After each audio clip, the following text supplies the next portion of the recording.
Good morning. Democratic Senator Joe Manchin changed course yesterday. He says he's reached an agreement on an alternate version of the Build Back Better bill with Senate Majority Leader Chuck Schumer.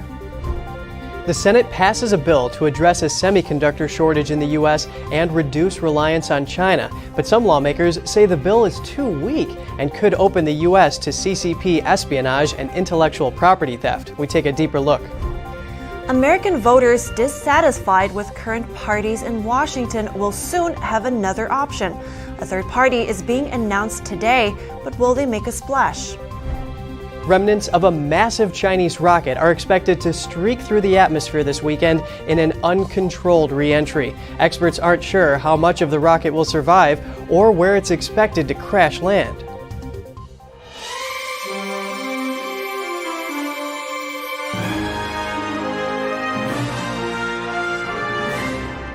Good morning. Welcome to NTD. I'm Kevin Hogan. Good morning. I'm Evelyn Lee. Thanks for joining us today. It's July 28th, a Thursday, and we start off the day with updates from Capitol Hill this morning. Yesterday, Democratic Senator Joe Manchin said he has reached a deal with Senate Democratic Leader Chuck Schumer. The agreement is on a bill to increase corporate taxes, reduce the national debt, invest in energy technologies, and lower the cost of prescription drugs. This is a sudden reversal that was quite shocking on Capitol Hill. Manchin has been the only roadblock to Biden's big policy goals, especially those in this bill. 2 weeks ago, Manchin was still withholding his support because of concerns over more government spending. With the Senate split 50-50 and Republicans resoundingly opposing the spending bill, Democrats need unanimous support to pass it. Manchin was one of the key holdouts. And we're bringing in Melina Weisskopf, our Washington, D.C. correspondent, to give us some more insight. Good morning, Melina. Good morning, Evelyn. Good to see you. Good to see you, too. Melina, could you briefly lay out what's in this newly agreed-upon package? Yeah, Evelyn. So we can kind of think of this as a smaller, scaled-back version of Build Back Better, but with a new name. So it's called the Inflation Reduction Act of 2022. This is kind of how Democrats have been pushing the Build Back Better bill as an inflation-fighting measure. Of course, the majority of Republicans, all Republicans, were not buying this. They were kind of honing in on the fact that how could a spending bill possibly reduce the deficit? So what's changed in this bill versus the Build Back Better bill, a lot of the social welfare programs are now gone, but there's still a large portion of investments in clean energy. So hundreds of billions of dollars will go into tax credits for electric vehicles, for producing solar panels and wind turbines here in the U.S. So that's a large piece of the bill. There are also healthcare provisions in here. They want to expand Obamacare subsidies through 2025, as well as cap the price of pharmacy drugs for seniors and those with disabilities to $2,000 per year. So that's a large portion of what's in this bill. Right, and it took Senator Manchin 1 year to change his position on this. So what is it that helped change his mind? I really think the rebranding is what changed his mind here. Of course, Democrats are slipping in the polls, but we have to remember that Senator Joe Manchin isn't up for re-election until 2025. So he's not really pressured to take any action to have a win here, but he may be trying to help his Democrat colleagues kind of win this midterm election that we'll see here in November. I also think that the fact that they're raising corporate taxes is also another factor. So 15%, they're raising the corporate tax to 15% in hopes of generating revenue. So that could be another reason, because Senator Manchin is also a supporter of making big corporations, quote unquote, pay their fair share. So those are some factors. I see. And any idea when we could see this pass through Congress? Well, it's a little bit of a process here. I would expect before the end of the month.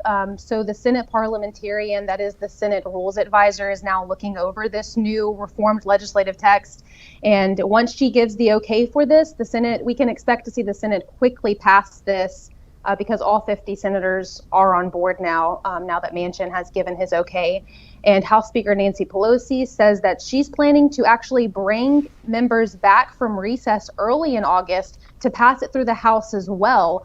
So I would expect to see it off to the White House by the end of August, Evelyn. Interesting. Thank you, Melina Weisskopf. I appreciate you getting up early with us today. Of course. Thank you.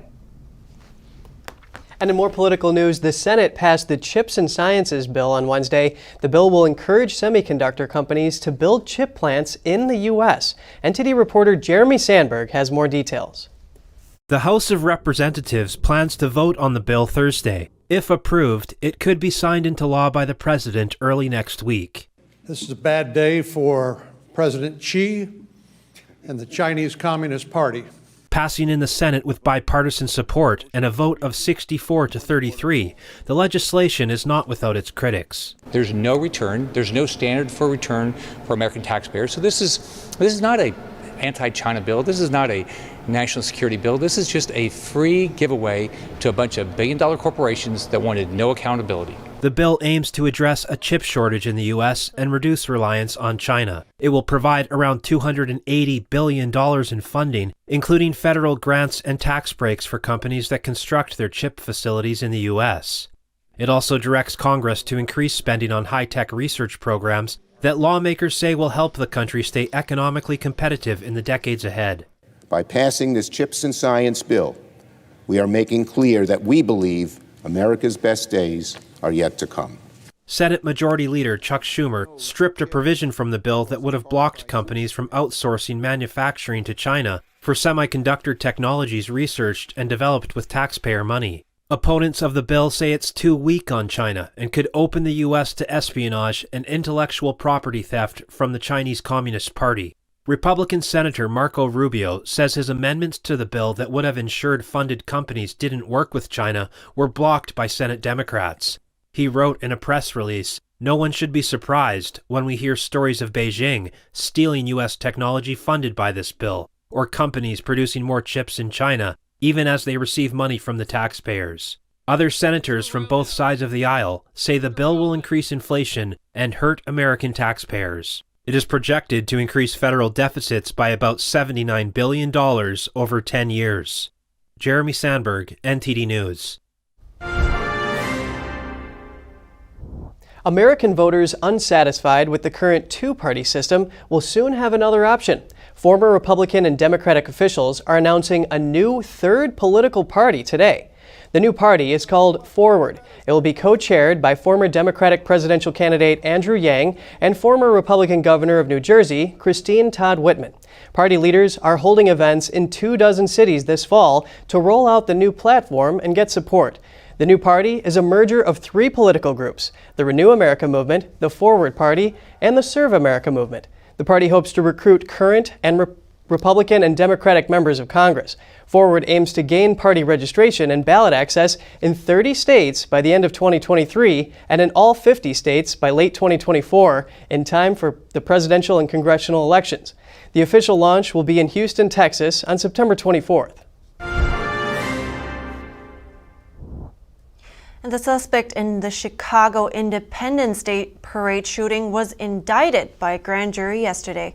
The 21-year-old man faces 117 felony counts. Charges include 21 first-degree murder counts, 48 counts of attempted murder, and 48 counts of aggravated battery. 7 people were killed and over 30 wounded in the shooting. Authorities say the wounded range in age from 8 to their 80s. An 8-year-old boy was paralyzed from the waist down when his spine was severed that day by a bullet. Prosecutors say the man admitted to the shooting when he was arrested after a long search on July 4th. A House investigation found AR-15 style gun sales brought in more than $1 billion over the last 10 years. The committee hearing looked at the marketing and sales of firearms, questioning executives from gun manufacturers. NTD's Jeremy Sandberg reports. The committee focused its investigation on 5 major gun makers. Our investigation shows that 5 major gun manufacturers collected a total of more than $1 billion from the sale of assault rifles over the last decade. Representative Carolyn Maloney, chairwoman of the House Committee on Oversight and Reform, says the investigation found gun manufacturers use dangerous marketing tactics, like marketing to children and young men as a way to prove their masculinity. None of those companies take even basic steps to monitor the deaths and injuries caused by their products. This is beyond irresponsible. She called the AR-15 the weapon of choice for mass murderers and asked the companies to accept responsibility for recent shootings. Executives from the companies disagreed. Blame the firearm as an inanimate object. These acts are committed by murderers. The murderers are responsible. The committee found 2 gun manufacturers have tripled their revenues in the past 3 years. During that time, there were many riots, like those in 20 states across the U.S. after the death of George Floyd. According to a report by Axios, total insured property losses incurred during the George Floyd riots come in at $1 billion to $2 billion. That figure only represents properties that were insured. Representative James Comer, a ranking member of the committee, says he will continue to protect the rights of law-abiding gun owners. Ironically, cities with the worst crime rates are the hardest place to buy guns. Years of gun control laws in cities like New York and Chicago have failed. He says it's become clear that Democrats and Republicans have very different solutions when it comes to ending violent crime across the nation. Republicans want to target criminals. Democrats want to target lawful gun owners and take away their guns. Gun sales spiked during the coronavirus pandemic, with first-time gun buyers making up more than a fifth of those that bought guns. My colleagues seem to forget that the American people have a right to own guns. It's a constitutional right to defend themselves. About 8.5 million people bought guns for the first time in 2020. Jeremy Sandberg, NTD News. Meta is planning to make some big changes to Facebook and Instagram. Basically, they will increase the number of posts that you see from people that you don't follow. That content will be curated by artificial intelligence. Now, many big names on the platforms are complaining that their feeds are full of irrelevant content already.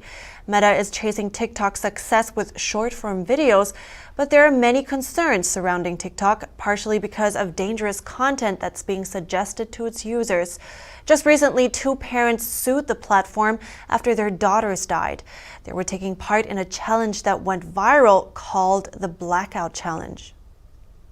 Joining me is Professor Andrew Selepak. He's a social media professor at the University of Florida. It's good to see you. You too. So I want to begin by speaking about the Blackout Challenge. That's a challenge that's viral right now on TikTok, and it's essentially just choking yourself until you pass out. Now that sounds just plain dangerous. So how is it that TikTok can convince people that this is a good idea? You know, you can look back on the videos that have been posted to TikTok over the years. I mean, going back to the milk crate challenge or the Tide Pod challenge, a lot of it is just allowing videos of young people doing stupid things. And this then convinces other young people to mimic what they see for views, for likes, for followers. And they're sort of cashing in on their health for something that they get no tangible return for. Right, and here's a question that is also floating around out there. So is it TikTok's fault when kids are making those dangerous videos? What do you think? Well, I think what we're looking at is just an across the board problem with content moderation for social media. You know, the platforms are basically allowed to decide what they want to moderate, what they don't want to moderate. They could decide to not allow certain content and then have it removed. Now, it's difficult to moderate 1 billion users when we're talking about different languages, different cultures, and all of that video content, which isn't as easy to moderate as text. And TikTok being a very visually based platform, it would be difficult to moderate the 1 billion users. But we've seen how Facebook or Instagram can moderate no nudity, and they're able to eliminate nudity on that platform. So it's possible to moderate 1 billion, 2 billion, 2.5 billion users. It's just whether or not the platform wants to spend the time and effort to do it. I see. Yeah. I mean, it's interesting to know that it's technically possible. And I mean, people are routinely spending hours and hours on social media, and we don't really think much about it. So what is it that you think parents and children, generally people that spend time on social media, need to be conscious of while on those platforms? Well, I mean, you kind of mentioned it right there. We spend hours and hours on these platforms. We spend on average more than 2 hours a day on social media. And that is sort of spending time with digital friends. but not spending time in the real world with those friends. And I'll be honest, I'm a huge proponent of social media. I believe in the tremendous value of social media, but it's really dependent on the user as to how you use that time on social media. Right, and you say, of course, we have a lot of advantages that we can take advantage of it. But I'm asking you, in light of all these lawsuits, also right now, has it turned around at some point? Are we the ones now being taken advantage of by those social media companies? Well, to a large extent, we have, for quite some time, ever since really, it's been almost a decade now. It's been over a decade that Facebook kind of introduced the news feed. And what that did ever since, going back more than a decade, is that it's changed how we use these platforms. It's no longer intentional. Now it's whatever the platform feeds us to keep our addiction, to keep us viewing, and it feeds us what it thinks we want. And TikTok, I think most people would agree, is probably the best at their algorithm of literally feeding you content that's going to keep you on the platform for a long time. And it takes you down the rabbit hole of that content to where, to an extent, it just becomes sort of more and more extreme of whatever that is, because it's trying to keep you on the platform. And from that perspective, what we're looking at is an addictive platform that often there's going to be negative messages on there. And knowing how addictive they are, yes, you could have more government regulation, but at the same time, you also need the ability to kind of self-regulate. Okay, I see. Yeah. Thank you very much, Professor Andrew Selepak. Some very interesting insights that we should all think about. I appreciate it. Thank you. Yes, he did emphasize that a lot of it comes down to personal responsibility in the end, but depending on whether we interact with friends, learn things, or if we just look at harmful content, it can either be a great tool to take advantage of or potentially lead to serious mental health issues. And in other news, a police chase broke out in Riverside, California on Monday. A 32-year-old man from Nevada broke into 2 homes and then stole an Amazon delivery truck. Police tracked the truck with GPS and entered into the wild chase. The thief tried jumping a median strip before driving into oncoming traffic. He narrowly missed at a car at an intersection, then slammed into the back of a stationary car. The driver crashed into 3 more cars before ditching the van and running across the freeway. Police arrested the man as he was trying to climb a barrier wall. His charges could include attempted murder, home invasion, carjacking, assault with a deadly weapon, reckless evading of police, and DUI. His bail is set at $1 million. No serious injuries were reported. With California's wildfire season becoming longer and more severe each year, the state's firefighters face an arduous and uphill battle. Let's take a look. Some days are harder than others. Some days you're exhausted, especially days where you're working throughout the night on that 24-hour shift and you have no sleep. But yeah, it depends on what your actions are that day, how drained you are energy-wise. But it's not easy, for sure. It's not for the faint-hearted. Jared Abbott is a fire captain with the Woodside Fire Protection District. He oversees 3 other firefighters battling the Oak Fire in California's Mariposa County. The blaze is so far the summer's largest. In less than a week, it torched an area half the size of San Francisco and had destroyed 25 homes. But the firefighters' 24-hour shifts seemed to be doing the trick. By Tuesday morning, the fire was 26% contained.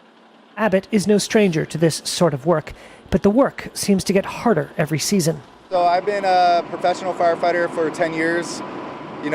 Really, I would say since I've started, it's been, every season's worse than the one before it. So it's been busy. I'm usually out 3 14-day assignments a year. And they're long summers, The past 7 years have seen 15 of the 20 most destructive fires in California history, measured by loss of life and structures.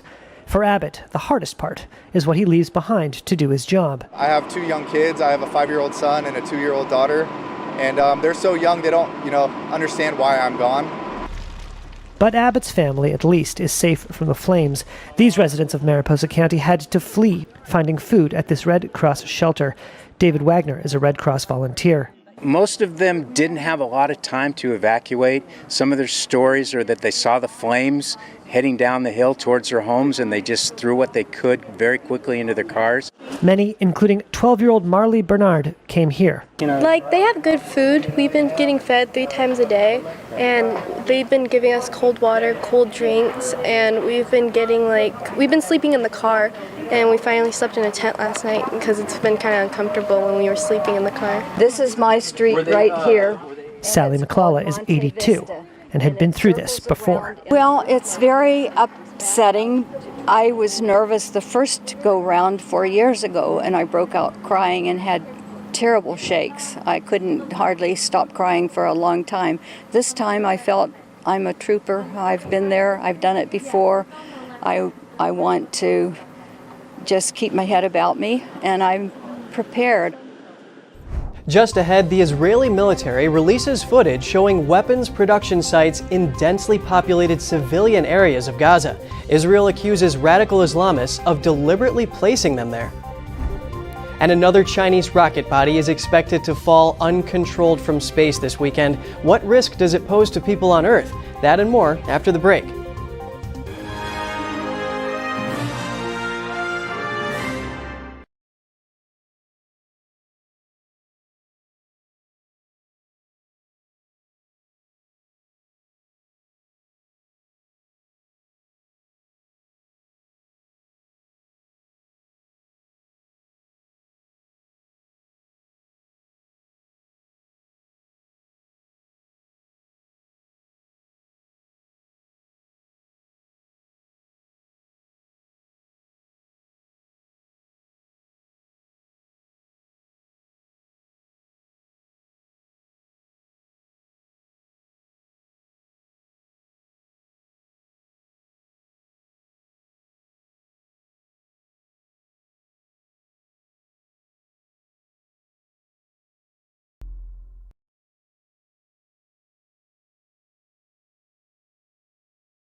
The United States has made a substantial offer to Russia to release U.S. citizens detained there.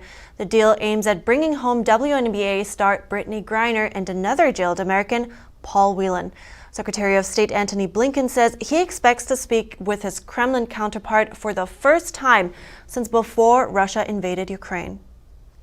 We put a substantial proposal on the table weeks ago to facilitate their release. Our governments have communicated repeatedly and directly on that proposal. And I'll use the conversation to follow up personally and, I hope, move us toward a resolution. I think you can expect to hear me in the weeks and months ahead speak more to the efforts that we're making to reinforce this global norm against arbitrary detention to deter countries from doing this in the first place. The statement marks the first time the U.S. government has publicly revealed any concrete action to secure the release of Griner. Griner was arrested on drug-related charges at a Moscow airport in February and testified Wednesday at her trial. She faces up to 10 years in Russian prison if convicted. Blinken did not offer details on the proposed deal, which was offered weeks ago. Media reports suggest Moscow is interested in exchanging the basketball star for convicted Russian arms dealer Viktor Bout. It is unclear if it will be enough for Russia to release the Americans. Blinken says Washington would like a response from Moscow. Israel published images of weapons depots and tunnels in Gaza. It accused the Palestinian militant group Hamas of deliberately hiding them in civilian areas. Military drone footage and coordinates show tunnels and weapons production sites in densely populated civilian areas. Here's NTD's Cost Temenes with more on this. Images published Wednesday show weapons depots and tunnels in Gaza near a school, a Pepsi factory, and other civilian buildings. Other sites include a UN-run school, a medical clinic, a library, and mosques. The Israeli military accuses Hamas, the radical Islamist group that governs the Gaza Strip, of hiding them in densely populated areas. We have revealed with evidence and can prove that military sites for the Hamas terrorist group are inside the civilian areas in Gaza, close to mosques, schools, and hospitals, adding that they built terrorist tunnels under the civilian neighborhoods, exposing the innocents to danger. Hamas rejected the statement. Gaza is an area where some 2.3 million people live on a patch of 140 square miles. It has been a constant point of conflict since Hamas took control of the area in 2007. Israel has fought 5 conflicts with Gaza since 2009. The most recent was an 11-day war in May 2021, killing over 250 Palestinians, 13 Israelis, and wounding thousands. Israeli military officials say Israel had a joint strategy of supporting economic opportunities for Gazans, including work permits allowing several thousand to work in Israel, while maintaining strict military readiness to intervene. Kostemenes, NTD News. Remnants of a massive Chinese rocket are expected to fall uncontrolled from space as soon as this weekend. Beijing says it's closely tracking the rocket and it poses little risk to anyone on Earth. The debris could fall as early as July 31st. The Long March 5B rocket blasted off last Sunday as one of the final missions to complete China's orbiting space station by year's end. The 10-story, 22-ton rocket body will break up as it falls through the atmosphere. But it is large enough that numerous chunks will likely survive the fiery re-entry. Experts aren't sure how much of the rocket will get through and where it's expected to crash land. They say it will be possible to narrow the potential impact zone in the days ahead. This is the 3rd time China has decided not to control the disposal of a rocket body. In both 2020 and 2021, China was responsible for similar uncontrolled falls. In 2020, pieces of the space junk fell on the Ivory Coast, causing no injuries but damaging several buildings. Experts say the chance of someone being injured or killed from falling rocket chunks is quite small. To date, there have been no known cases of personal injury caused by falling human-made space junk. But many experts believe China is taking unnecessary risks by disposing the rocket in this way. And according to a map shared to Twitter by the Aerospace Corporation, major cities like New York, Los Angeles, Cairo, Sydney, Australia, and many eastern Canadian cities all fall within the expected touchdown area, although it's too soon to tell if they could be a threat. And coming up next, brace yourself for cuteness overload. A Canadian farm boy and his endearing friendship with a unique guard animal called Snickers.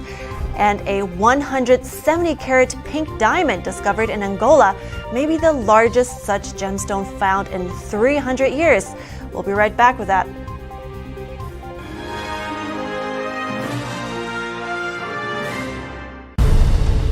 In every country communism gains power, authoritarianism and death followed in its wake. Communism promises a world without suffering, and yet, in its execution, does the exact opposite. Following Lenin's death, Stalin's 29-year reign killed an estimated 60 to 66 million people. More famines and purges would occur. The very peasants that communism was supposed to benefit instead starved to death under its rule. The party dictates what is right and wrong. Mao ended up killing between 50 million and 70 million people. As an investigative journalist, I want to understand why.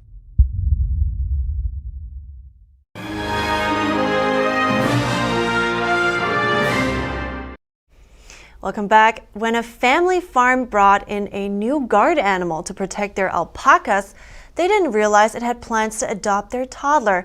We take a look at the dynamic duo. Hey everybody! Hey everybody! Meet the Copperts. They live on Cloud 9 Acres, an alpaca farm in Ontario, Canada. After one of their 6 alpacas got attacked by a neighbor's dog, Brandon and Damaris Coppert knew it was time to bring in a guard animal. An unusual guard animal. We met him and we fell in love with him, and the rest is kind of history. Snickers! You gotta go say hi? When 7-year-old Snickers arrived at the Cupboards farm, everyone was very curious about him, especially the toddler Gunner. Gunner and Snickers would just both come up to the fence, and they would just stand there, and Gunner would just pet Snickers, and Snickers would just love all the attention that Gunner was giving him. He was looking for you?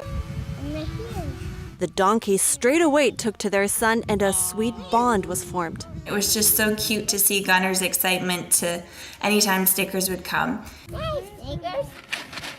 Gunner always has to make sure that Snickers has his grain, because we always feed the ladies their grain, and Snickers has to have his grain. It's a special brush for his hair. Yeah. He learns a lot of responsibility, which is so nice. And he passes that on to his little sister because she sees how much he enjoys doing it. Now, good friends, the donkey keeps watch over his young charge like a protective big brother. I just love watching their excitement, the excitement of the kids getting to see their animals and taking care of them. That's probably my favorite thing. Does Snickers have a heart? Yeah, Snickers has a heart. Regularly posting updates on their social media, Damaris is told the pair's friendship brightens people's day. A lot of people say that they will come to our page first thing in the morning just to get a smile on their face.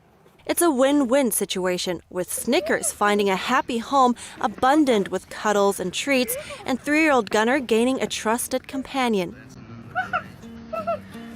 Now, a story like that really does put a smile on my face. Yeah, well, everyone needs a Snickers in their lives. Yeah, and in other news, a 170-carat pink diamond discovered in Angola may be the largest such gemstone found in 300 years.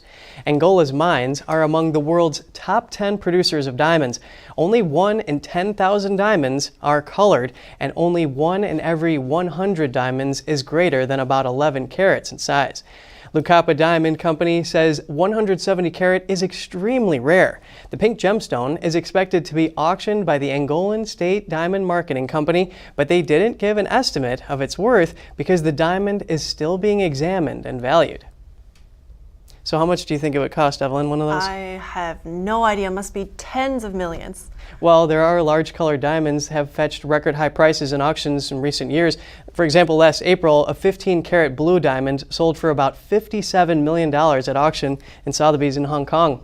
Angola's biggest diamond was a 404-carat stone, and it sold for $16 million. Well, that's fine. I'll just admire them from a distance then. Window shopping, right? Exactly. That's all for today's program. Thanks a lot for watching. Have a great day. I'm Evelyn Lee. And I'm Kevin Hogan.